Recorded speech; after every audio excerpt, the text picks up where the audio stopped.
There certainly is an appreciation for vinyl this side of the tunnel. It's a good place to be creative. You're away from the bustle of the city. It's a bit of a haven over here. So it wouldn't surprise me if this side of the hill has a lot of people that have record players.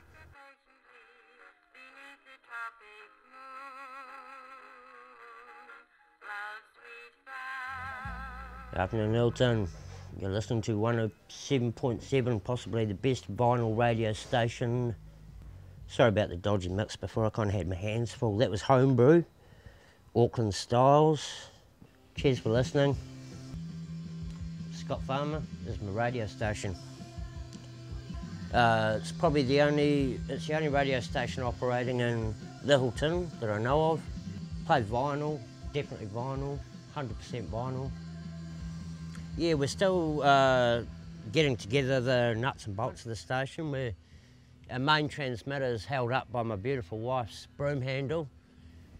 There's a rake handle, and since you're here last, I've actually saved up and brought a new rake handle, so we are chugging along quite nicely.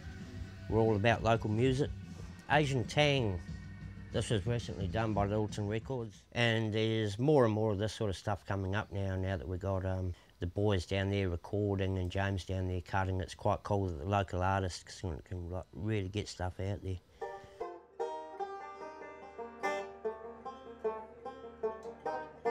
So I always aim to put my recordings out on vinyl. I think I first fell in love with it the first time I heard myself on vinyl. The reason I've chosen to work with Lyttelton Records for this next release is because two of my close friends have started a record company, mostly. My name's Hamish. My name's Ben. We're Lyttelton Records. We're Lyttelton Records. What's Lyttelton Records, Hamish? Lyttelton Records is a record company based out of Lyttelton, and we specialise in vinyl releases. I particularly focus at those artists who wouldn't usually get released. I initially had the idea of a record label talking to our mutual good friend Delaney Davidson, who in his gruff yet loving way was, Lyttelton needs a record label. And it did, and it really did need a record label. And we sort of thought, let's do something that, if we're going to do a label, a very small indie label that's based out of Lyttelton, let's do something that's not what every other label's doing. Let's put our foot down and say, well, hang on, let's do vinyl, cassette tapes, high-res digital downloads, anything but CDs. So I think my connection with vinyl is really focused in at the cutting, being involved in the creation of the groove, you see. So yeah, so I'm a groove maker now, and I think that's something that I'm really enjoying doing.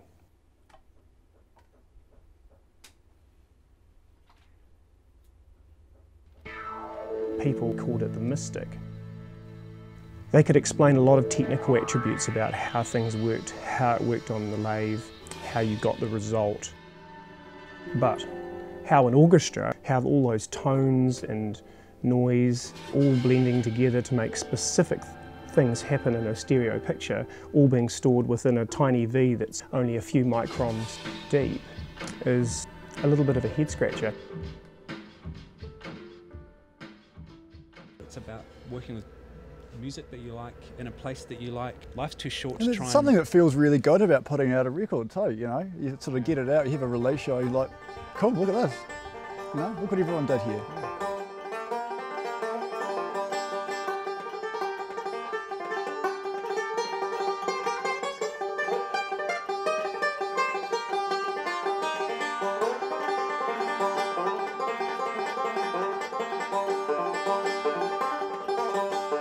Leah's making some pretty decent hamburgers down at Tommy Chang's tonight. Make sure you get down for that. Not sure what else is going on out there tonight. Keep tuned. When I first started, I thought I was running a pirate radio station, and I was a bit gutted when I read through the broadcasting laws and discovered it wasn't pirate at all, which was a bit of a blow to us, being pirates and all.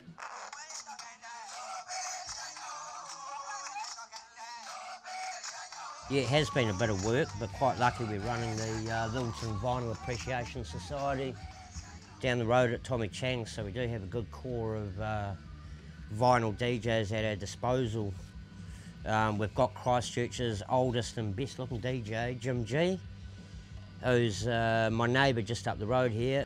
When I first moved here, I used to come home caned at 1 in the morning and hear these operatic arias just blazing down the street. And I was like, well, I've got to meet this cat.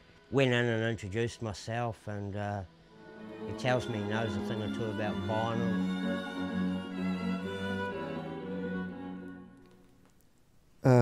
Scott calls me a DJ. it's rather funny. I take my turn with the other fellows.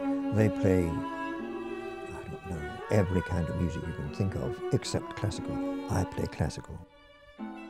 The old original Edison recordings were faint and thin and scratchy, but they did give a good idea of what the original sound was. The aim is always to get as close to the live recording as you can, and of course you can't. You can't get the live recording, but you can get a very close approximation.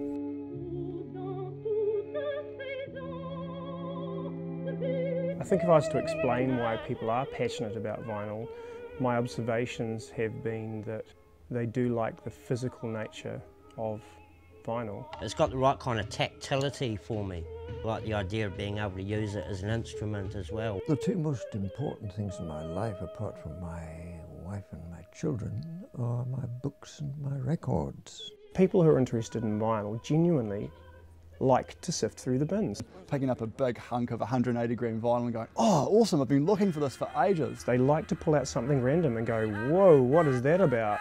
Love the whole package, love the smell when you open one up. Everyone and anyone who gets it and who's into it will go to the record store. You know? Who wears clothes?